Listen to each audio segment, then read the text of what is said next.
Hello students, today we discuss interior point of a set.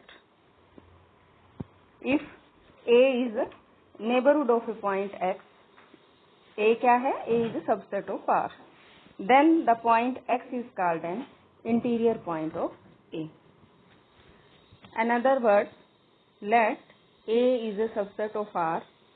The point X belongs to A is said to be an interior point of A if there exists an open interval AB such that X belongs to open interval AB and AB contained in A. If we cannot find an open interval AB satisfying this X belongs to AB and AB contained in A, then X is not an interior point of A. Now, interior of a set.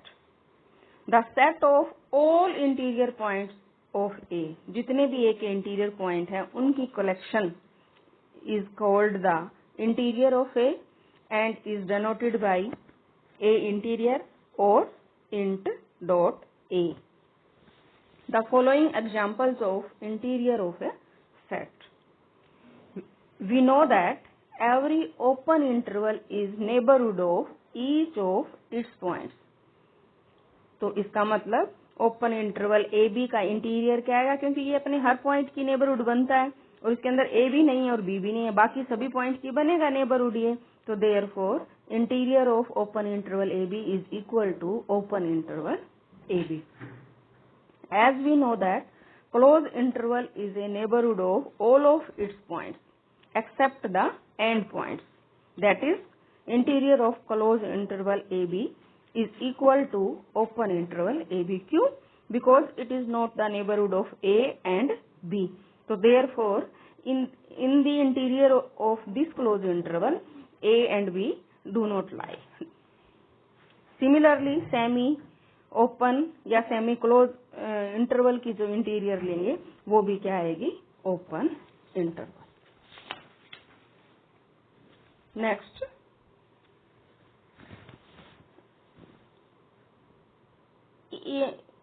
Is every finite set is neighborhood of each of its point? क्या हर finite set अपने हर point की neighbourhood बनता है? No. We understand this result by taking example of a finite set. Let A is a finite set containing element 1, 2, 3, 4, 5 and which is a subset of R. Let if possible, we suppose that 1 belongs to A and A is a neighborhood of 1. A अगर 1 की neighborhood बनता है तो definition क्या आएगी neighborhood की? कि there exists an open interval for a given epsilon positive such that 1 belongs to 1 minus epsilon, 1 plus epsilon this interval. यानी कि it is a neighborhood of 1, 1 minus epsilon and 1 plus epsilon, and this is totally contained in A. If we take epsilon 1 by 2, then this interval become 1 minus epsilon and 1 plus epsilon is 1 by 2, 3 by 2. इस interval के अंदर कितने elements हैं? कितने हैं? Because we know that in every interval we have infinitely many elements. Is this interval lie in A? No, because 1 by 2, 3 by 2 open interval does not contain in A. A has only 5 points, but this interval contains infinitely many elements. So hence our supposition is wrong. Therefore, A is not neighborhood of 1. Similarly, we can prove that A is not a neighborhood of 2, 3, 4, 5. So hence we can say that finite set is not the neighborhood of its point. Since finite set is not the neighborhood of its points, so therefore it has no interior point, क्योंकि interior point के लिए उसको उन points की क्या बनना पड़ेगा? neighborhood. तो इसका मतलब neighborhood नहीं बनता किसी भी point की, तो इसके मतलब इस set का कोई भी interior point नहीं होगा. So therefore we can say that interior of a finite set is empty set. That is interior of A यानी कि interior of 1 2 3 4 5 is equal to empty set. Next, now we come to the another definition on open sets. We have studied about neighborhood of a point and interior of a point and interior of a set. A set S subset of R is said to be open if it is neighborhood of each of its point.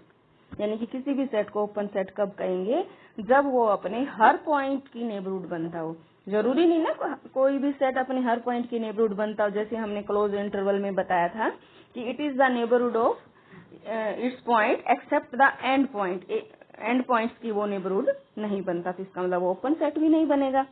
Similarly another definition, the set S subset of R is said to be an open set for each P belongs to S. यानी कि P के हर element के लिए हमें क्या मिलेगा, एक epsilon for a given epsilon positive there exist an open interval या neighbourhood of P, P minus epsilon and P plus epsilon such that P belongs to P minus epsilon, P plus epsilon contained in S. Then the set is said to be an open set. तो क्या मतलब हुआ इसका, कोई set open कब नहीं होगा, if S is not an open set, if there exists some Q, यानी कि कुछ पॉइंट S के ऐसे मिल जाए या कोई एक पॉइंट हमें Q का S का ऐसा मिले, उसका नाम हमने Q रख दिया, such that Q minus neighbourhood of Q जो है वो S के अंदर ना आए. does not Q minus epsilon, Q plus epsilon does not contained in S, then we can say that S is not an open set. Example, every open interval is an open set. The closed interval is not an open set because क्यों, क्योंकि closed interval अपने किसी भी point अपने and points की neighbourhood नहीं बनता. Similarly, finite set is not an open set. क्यों, अभी पीछे हमने बताया था कि finite set is not the neighborhood of its, अपने किसी भी पॉइंट की नेबरहुड वो नहीं बनता. Semi-open, semi-closed interval are not open sets. Some theorems on open sets. Theorem, prove that union of an arbitrary family, this word is very important, of open set is an open set. यानी कि हमें एक arbitrary family किसकी लेनी पड़ेगी, open sets की, और उसकी यूनियन बनानी पड़ेगी, और जो यूनियन का रिजल्ट है उसको हमने दिखाना है कि वो क्या है, ओपन है. तो let A the set A lambda, those A lambda such that lambda belongs to index set be an arbitrary family of an open set. यानी कि यहाँ पर आपका ईच ए लैम्डा क्या है, ओपन है. सो दैट, और इंडेक्स सेट का मैंने आपको फर्स्ट लेक्चर में भी बताया था कि इंडेक्स सेट क्या होता है, फैमिली क्या होती है, क्लास क्या होती है, ये आपको पता होना चाहिए. So that each A lambda is an open set. Now consider A is equal to union of A lambda and lambda belongs to index set. We want to prove या रिक्वायर्ड टू प्रूव, क्या करना चाह रहे हैं हम, A is an open set. और open set करने के लिए हमें क्या करना पड़ेगा कि A is neighbourhood of each of its points, हर पॉइंट की वो क्या बने, नेबरहुड. तो let X be an arbitrary element of X. हमने X कौन सा एलिमेंट लिया है, आर्बिट्रेरी, क्योंकि आर्बिट्रेरी के लिए अगर रिजल्ट ट्रू हो जाएगा तो हर एलिमेंट के लिए ट्रू हो जाता है. That is X belongs to A, और A हमने क्या कंसीडर कर रखा है, this implies X belongs to union A lambda, lambda belongs to index set. इसका मतलब यूनियन में है तो जरूरी तो नहीं कि हर ए लैम्डा में होगा X, हो सकता है एक में हो सकता है दो में हो. तो हमने इसको लिख दिया कि X belongs to a lambda for at least या some lambda belongs to index set. Index set आपको कई बार मैं बता चुकी हूँ लेकिन फिर भी बताती हूँ. इंडेक्स सेट होता क्या है, it is the set of the monotonically increasing sequence of a natural number. For example, it may be 1, 2, 3 and so on. It may be 2 raised to power 0, 2 raised to power 1, 2 raised to power 2 and so on. And so on. But each A lambda क्या है आपके पास, open set है, और x किस में पड़ा है, ए lambda में। तो ए लैम्डा भी जिसमें भी पड़ा है ओपन तो होगा वो, तो ओपन सेट की हम डेफिनेशन लगा देंगे। By definition a lambda is क्या हो जाएगा, neighbourhood of each of its point, because x belongs to a lambda. At least some या वन ए लैम्डा, कोई ना कोई तो ए लैम्डा होगा एक्स की नेबरहुड। तो for a given epsilon positive, x belongs to neighborhood of x and neighborhood of x contained in a lambda। और ये हमें पता है, अगर कोई सेट A में पड़ा है तो कितनी यूनियन बना लो, कितने सेट्स की, उसमें तो जाएगा ही जाएगा वो। तो this implies x belongs to neighborhood of x and neighborhood of x contained in union A lambda, lambda belongs to index set, and this implies x belongs to neighborhood of x which is contained in A। इसकी नाम क्या था, A, for all x belongs to A, and this implies A is neighborhood of x। Since x is arbitrary, so this implies A is neighborhood of each of its points। This implies A is an open set। तो यही हमने prove करना था, क्योंकि A को हमने क्या लिया था, arbitrary union of open set. क्या आ गया, ओपन। तो hence union of arbitrary family of open sets is an open set. Next आपके पास क्या रिजल्ट है कि prove that the intersection of a finite number of open sets is an open set. यहाँ पर क्या है, intersection of a finite number of open set है, वहां क्या था, आर्बिट्रेरी। ये डिफरेंस आपको ध्यान रखना है। Let consider the family A lambda where each A lambda is open, but lambda यहाँ पर आपके क्या है, 1 2 3 n, finite family of an open sets.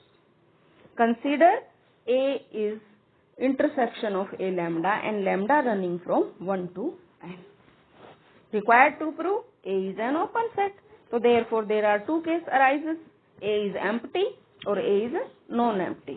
Case first, when A is empty, as empty set is an open set, so therefore A is an open set।